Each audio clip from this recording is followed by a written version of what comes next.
અમદાવાદમાં શોપિંગ ફેસ્ટિવલને લઈને સિંધુભવન રોડ પર સજાવટ કરાઈ છે, ત્યારે સજાવટના કારણે વાહન ચાલકોના જીવ જોખમમાં મુકાયા છે। આ સજાવટ બાદ તકેદારી ન રાખતા અનેક લોકોને હાલાકીનો સામનો કરવો પડી રહ્યો છે। શું છે સમગ્ર મામલો, જોઈએ આ વિશેષ અહેવાલમાં। મ્યુનિસિપલ કોર્પોરેશન અને ગુજરાત સરકારના સહયોગથી આયોજિત ભવ્ય અમદાવાદ શોપિંગ ફેસ્ટિવલ યોજાઈ રહ્યો છે।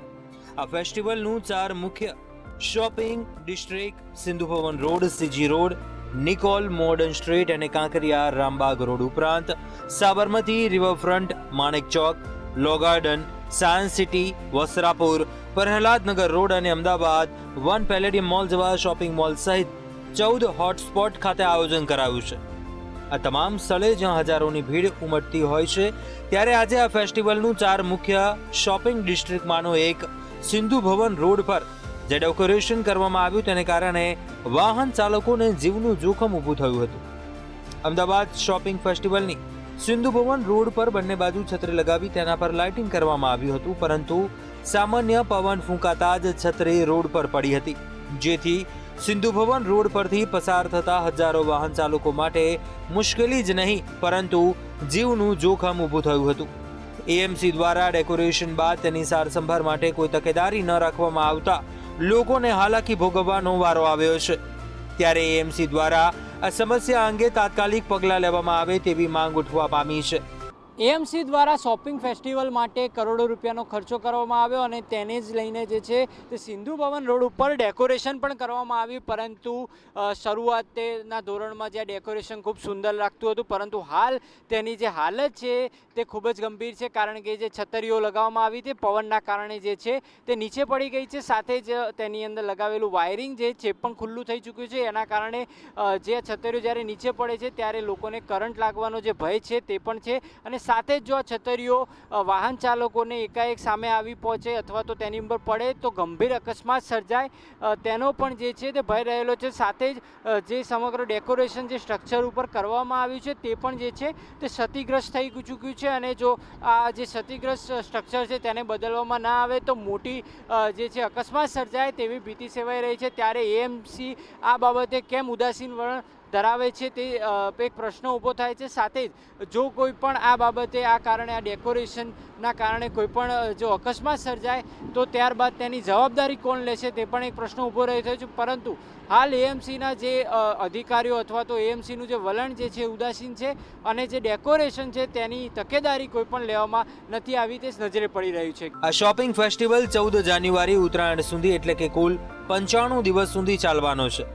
તેને લઈને આ ફેસ્ટિવલને 12 ઓક્ટોબરથી 1 નવેમ્બર 2024, 11 નવેમ્બરથી 13 ડિસેમ્બર 2024 અને 15 ડિસેમ્બરથી 15 જાન્યુઆરી 2025 એમ 3 તબક્કામાં વહેંચવામાં આવ્યો છે।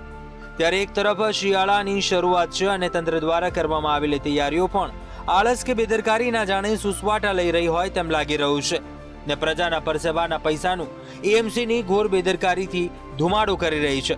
ત્યારે પૈસા પણ પ્રજાના અને હાલાકી પણ પ્રજાને જ પડે તો સવાલ તો ચોક્કસ ઊભા થશે કે શું આખરે એએમસી તંત્ર આવી બેદરકારી દાખવીને કોઈ મોટી ઘટનાની રાહ જોઈ રહ્યું છે? જો કોઈ મોટી જાનહાનિ સર્જાશે તો તેનું જવાબદાર કોણ? વારે વારે તંત્રને ઢંઢોળવામાં આવે છે અને તેમ છતાં નિંભર એએમસી તંત્ર કેમ આંખ આડા કાન કરે છે? કેમ પાણી પહેલા પાળ બાંધવામાં સમજતું નથી? તેવા સળગતા સવાલ ઊભા થઈ રહ્યા છે। ગુજરાત સરકાર દ્વારા શોપિંગ ફેસ્ટિવલ ચાલી રહ્યો છે, જે લગભગ જાન્યુઆરી મહિનાના મિડ સુધી ચાલવાનો છે, પરંતુ તમે જે જોઈ રહ્યા છો અમદાવાદ વિસ્તારમાં આ છે સિંધુભવન રોડ, જ્યાં તામઝામ કરવામાં આવ્યો છે। આપ જોઈ રહ્યા છો કે છેકથી છેક સુધી લાઇટિંગની વ્યવસ્થા કરવામાં આવી છે, સમગ્ર રોડને સજાવવામાં આવ્યો છે, અને ખાસ કરીને જે લાઇટિંગ કરવામાં આવ્યું છે તેમાં જનતાના લાખો કરોડો રૂપિયાનું ધૂળધાણી કરી દેવામાં આવી છે, પરંતુ અત્યારે હાલમાં આ લાઇટિંગ છે તેની પાસે જે ખર્ચો કરવામાં આવ્યો છે તેની રિયાલિટી આપણે બતાવવા માંગીશું કે જે રીતે જે ખર્ચો કરવામાં આવ્યો છે તેની અત્યારે હાલમાં પરિસ્થિતિ આ લાઇટિંગની કેવી થઈ છે। આપ જોઈ રહ્યા છો જે દ્રશ્યો બતાવી રહ્યા છે કે અત્યારે હાલમાં જે પરિસ્થિતિ છે, કોર્પોરેશન દ્વારા જે આ ડેવલપમેન્ટ કરવામાં આવ્યું અને જે ડેકોરેશન કરવામાં આવ્યું છે તેમાં જે લોકોને કોન્ટ્રાક્ટ આપવામાં આવ્યો છે તે લોકો છત્રી અને અન્ય ડેકોરેશન કરીને જતા રહ્યા છે, પરંતુ આ જે ડેકોરેશન છે તે અત્યારે ક્યાંક ને ક્યાંક મૃતપ્રાય પરિસ્થિતિમાં હોય તેવું લાગી રહ્યું છે, કારણ કે તમામ જગ્યાએ ક્યાંક ને ક્યાંક નુકસાન મોટા પાયે થયેલું જોવા મળી રહ્યું છે। આપ જોઈ રહ્યા છો કે તમામ જે ડેકોરેશન છે તે તૂટી અને નીચે આવી રહ્યું છે, છત્રીઓ નીચે પડી રહી છે, ક્યાંક છત્રી કાગડો થઈ રહી છે, તો ક્યાંક નીચે પડેલી છત્રી છે તેને લોકો લઈ અને પોતાના ઘરે જઈ રહ્યા છે. એટલે જે કરોડો રૂપિયાનો જનતાનો જે ખર્ચ થયો છે તે ક્યાંક અત્યારે હાલમાં ધૂળધાણી થઈ ગયો હોય તેવું લાગી રહ્યું છે. અત્યારે હાલમાં પરિસ્થિતિ એવી છે કે ડિસેમ્બરની શરૂઆતમાં જ્યારે જો આપ દ્રશ્યો છે તો જ્યારે જાન્યુઆરી મહિનાનું મીડ આવશે ત્યારે આ પરિસ્થિતિ શું હશે તેનો અંદાજ આપ લગાવી શકો છો. કારણ કે જે ડેકોરેશન જોવા દૂર દૂરથી લોકો આવતા હતા તે ડેકોરેશન આજે ક્યાંક ને ક્યાંક મૃતપાય પરિસ્થિતિમાં જતું હોય તેવું લાગી રહ્યું છે. છત્રી કાગડો થઈ રહી છે, લાઇટો બંધ થઈ ગઈ છે અને કેટલી જગ્યાએ નુકસાન થયું છે. એટલે આ તમામને લઈને હવે કોર્પોરેશનમાં ફરી એક મોટું ભ્રષ્ટાચારનું કૌભાંડ સામે આવતું હોય તેવું લાગી રહ્યું છે. કારણ કે ડેકોરેશન કરી દીધા બાદ તેની સંભાળ રાખનાર, તેને મેન્ટેન કરનાર કોઈ નથી. અને આજે પરિસ્થિતિ એવી થઈ છે કે આ ડેકોરેશનની જે છત્રીઓ છે તેને લોકો પોતાના ઘરે લઈને જઈ રહ્યા છે. ક્યાંક કોઈ સિક્યુરિટી ગાર્ડ છે તે છત્રી લઈને જઈ રહ્યો છે, તો ક્યાંક રસ્તામાં જતા વાહન ચાલકો જ્યારે છત્રી નીચે પડે છે તો તેને લઈને પોતાના ઘરે જતા રહે છે. તો આ તમામની જવાબદારી, સાચવવાની જવાબદારી અને મેન્ટેન કરવાની જવાબદારી કોની છે તે પ્રશ્નો ઊભા થયા છે. અને તેને લઈને આજે જે સિંધુ ભવન રોડનું જે ડેકોરેશન છે તે ક્યાંક ને ક્યાંક અસરગ્રસ્ત થતું હોય અને જનતાના પૈસા પાણીમાં ધૂળધાણી થઈ રહ્યા હોય તેવું લાગી રહ્યું છે.